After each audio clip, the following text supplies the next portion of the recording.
మాతాకి.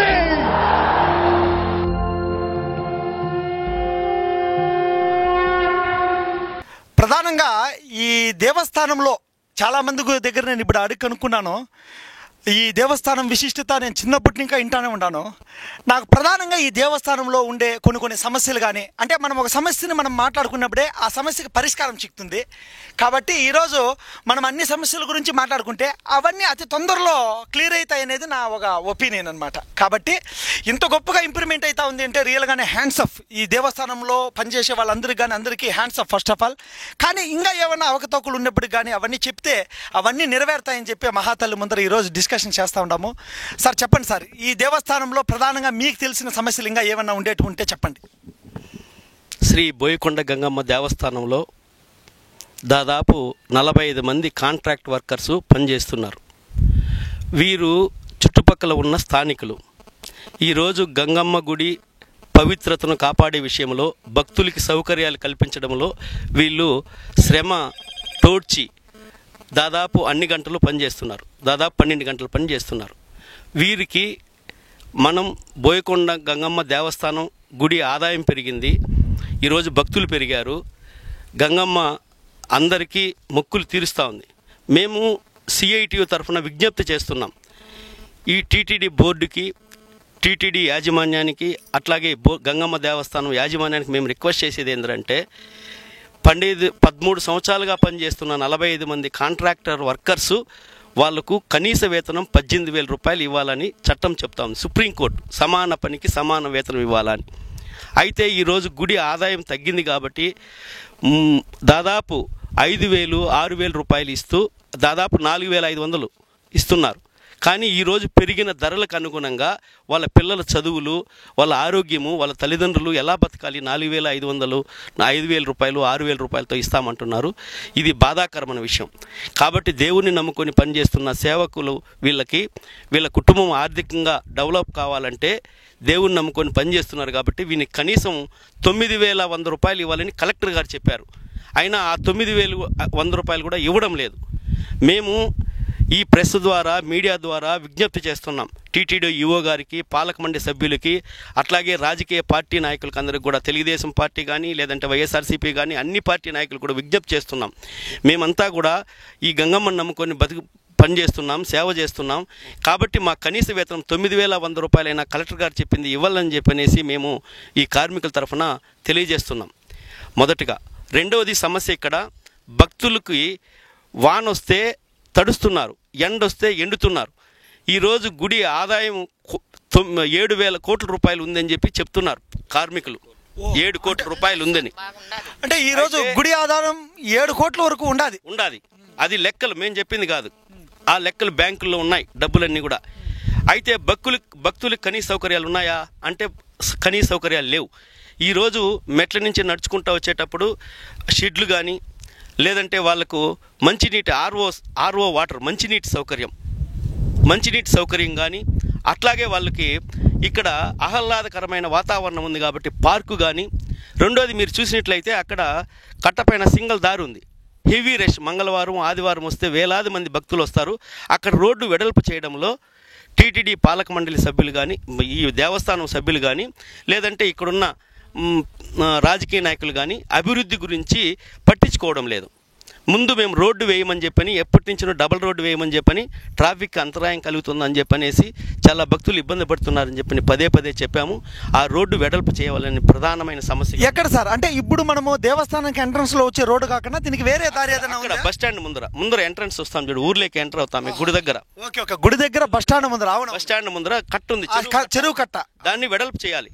ఒక్కొక్కసారి అయితే గంటల తరబడి అక్కడ ట్రాఫిక్ నిలిచిపోయే పరిస్థితి, యాక్సిడెంట్ జరిగే ప్రమాదం కూడా ఉంది అక్కడ. కాబట్టి నేను భక్తుల సౌకర్యార్థం ఆ కట్టని వెడల్పు చేయాలి. 2 వాహనాలు పోతే అక్కడ పోయేది కూడా కష్టం. 2 బస్సులు కానీ 2 లారీలు, పెద్ద వాహనాలు పోతే కష్టం ఉంది. 2 వీలర్స్ పోవడానికి కూడా చాలా ఇబ్బంది అవుతుంది. కాబట్టి ముందు ప్రధానమైన సమస్య అక్కడ రోడ్డు వెడల్పు చేయాలి. రెండోది, ఎండ వస్తే ఎండకు, వానకు వస్తే వానకు తగ్గట్టుగా ఒక షెడ్లు నిర్మించాలి. ఇక్కడ ఒక పార్కింగ్ స్థలం ఉండాలి. ఆహ్లాద వాతావరణం కూడుకున్నట్లు ఒక పార్కింగ్ స్థలం ఉండాలి, ప్రధానమైన మంచినీటి సౌకర్యం కల్పించాలి. ఇవన్నీ కూడా చూడాలని చెప్పి మేము విజ్ఞప్తి చేస్తున్నాం గవర్నమెంట్కి. ఖచ్చితంగా సార్, మీరు చెప్పింది దీంట్లో ప్రధానంగా తీసుకోవాల్సినవి మంచినీరు అందించడం ఒకటి, పార్కింగ్ అందించడం ఒకటి, దేవస్థానంకి కింద కొండ దిగువ భాగంలో ఆ కట్ట వెడల్పు చేసి, ఆ రోడ్డు వెడల్పు చేసి ట్రాఫిక్ లేకుండా, ఇంకా ఎంతోమంది భక్తులు వచ్చేసి మొగ్గు చూపుతున్నారు. కర్ణాటక ఇంకా నేను ఇప్పుడు అడిగితే హైదరాబాద్ ఇంకా వచ్చినారు, అంటే పక్క రాష్ట్రాలను ఇంకా కూడా ఇక్కడ వస్తూ ఉన్నారు. అది కాకుండా విదేశాల్లో ఉండే, అమెరికాలో ఉండే మన తెలుగు తమ్ముళ్ళు కానీ మన హిందువులు అందరూ కూడా ఈ దేవస్థానానికి వచ్చిపోయిన దాఖలాలు ఉన్నాయి. అంటే ప్రపంచవ్యాప్తంగా ఇది ఖ్యాతి చెందినప్పుడు దీన్ని ఇంకా పెద్దగా డెవలప్మెంట్ చేయాలనేది అన్న వాళ్ళ ఒక మాట. 7 కోట్లు వచ్చేసిందనే ఈ ఆదాయం ఉంది అనేది ఒక అన్నోళ్ళు చెప్పిన ఒక దీంతో ఎంతో చేయొచ్చు. ఇంకా టీటీడీ పాలక మండలి కానీ, ఇక్కడుండే దీని ఆధ్వర్యంలో ఉండే నాయకులు కానీ ఎంతో గొప్పగా దీన్ని డెవలప్మెంట్ చేయొచ్చు.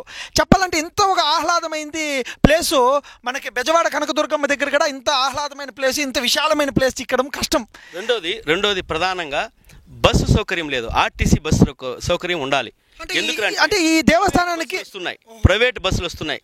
ప్రైవేట్ బస్సులు తమ ఆదాయమే వనరుగా చూసుకోవడం వల్ల ఎక్కువ కార్మికులను వేసుకొని ఇబ్బంది పెడుతున్నారు.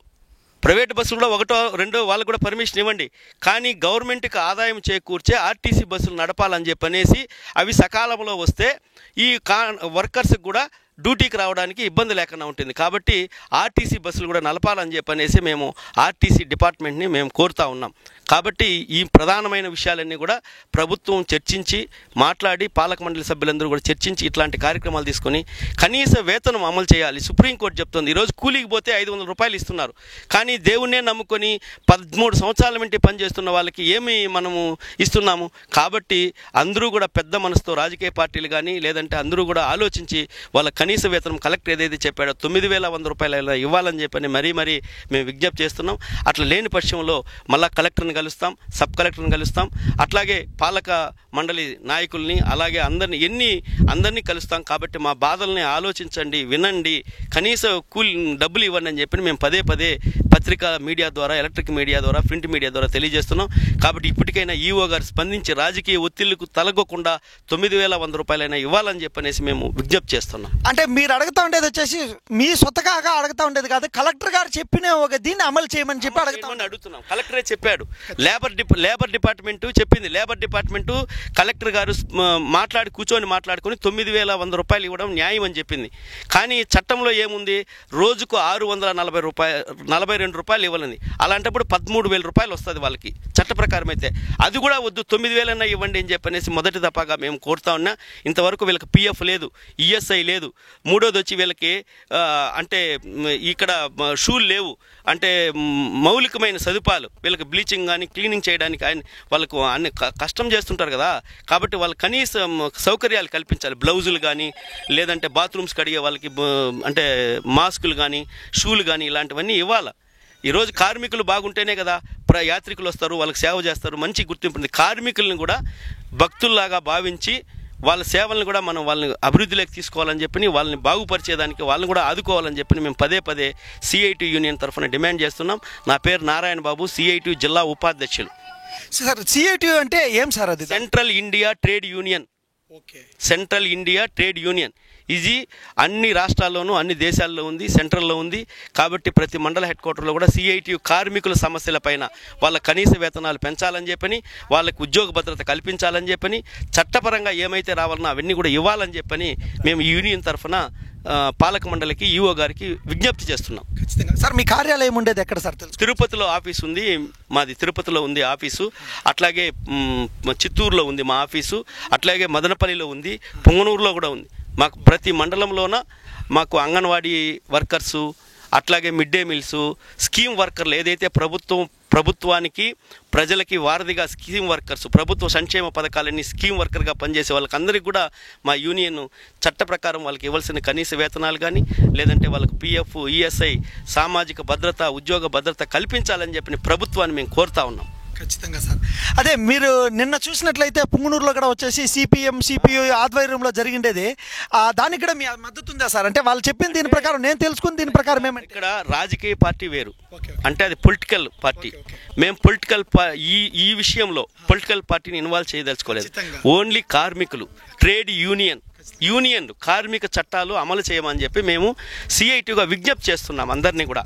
ఎందుకంటే రాజకీయాలు దేవస్థానంలో మనం మాట్లాడకూడదు, రాజకీయాలకు మాట్లాడకూడదు ఎవరైనా కూడా.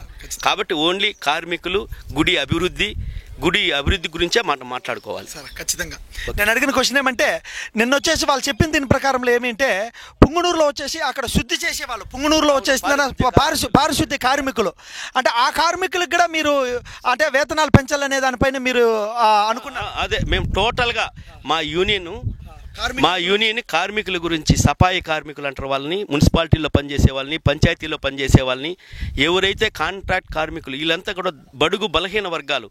ఇప్పుడు ఓసీలు వచ్చి చెత్త దోస్తారా? ఖచ్చితంగా ఓసీలు వచ్చి చెత్త చేయరు కదా. బడుగు బలహీన వారు ఎస్సీ ఎస్టీ బీసీల వాళ్ళే ఇక్కడ వచ్చి అన్ని పనులు చేస్తున్నారు. కాలువలు ఎత్తున్నారు, బాత్రూములు కడుగుతున్నారు, పాచి పని చేస్తున్నారు. ఇవన్నీ కూడా వీళ్ళు చేస్తున్నారు. కాబట్టి వీళ్ళకి కనీస అవసరాలు, కనీస సౌకర్యాలు కల్పించాల్సిన బాధ్యత మన ప్రభుత్వాలపైన, మన పాలక మండలి సభ్యులపైన ఉంది. కాబట్టి వాళ్ళు కూడా మనుషులే.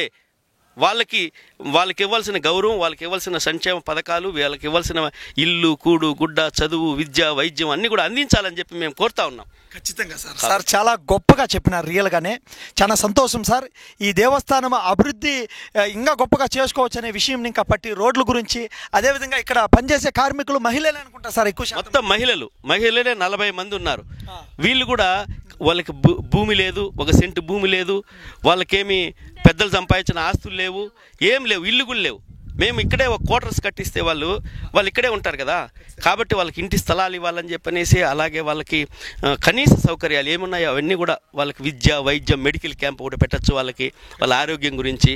కాబట్టి ఇట్లాంటివన్నీ ఏదైతే వాళ్ళు సేవ చేస్తున్నారో, 20 ఏళ్ళుగా దేవుణ్ణి నమ్ముకొని పనిచేస్తున్నారో, వాళ్ళ కుటుంబాలను కూడా మనం చూడాల్సిన బాధ్యత మన పైన ఉంది. కాబట్టి పాలక మండలి సభ్యులపైన, ప్రభుత్వాలపైన ఉంది. కాబట్టి వాళ్ళు మనస, వాచ, కర్మన వాళ్ళందరూ కూడా వాళ్ళ అభివృద్ధి గురించి పట్టించుకోవాలని చెప్పి మేము పదే రిక్వెస్ట్ చేస్తున్నాం. ఖచ్చితంగా మహిళలకి చాలా రక్షణ ఉంది, మహిళలకు చాలా రక్షణ ఉంది అని అంటాం. భారతదేశంలో ప్రధానమైన గొప్ప దేవస్థానంలో పనిచేసే 40 మంది మహిళలు ఉన్నారు. వీళ్ళందరికీ కూడా ప్రధానంగా వచ్చేసిందన 9,000 రూపాయలు చెప్పిండే ఒక వేతనం ఏముందో దాన్ని ఇవ్వాల, కలెక్టర్ గారు చెప్పిండే వేతనం ఏముందో ఇవ్వాలని చెప్పేసి ఒక ధర్మమైన ఒక కోరిక అడుగుతూ ఉన్నారు. ఖచ్చితంగా ఇది నెరవేరుతుంది అని చెప్పి మనస్ఫూర్తిగా కోరుకుంటా ఉన్నాం.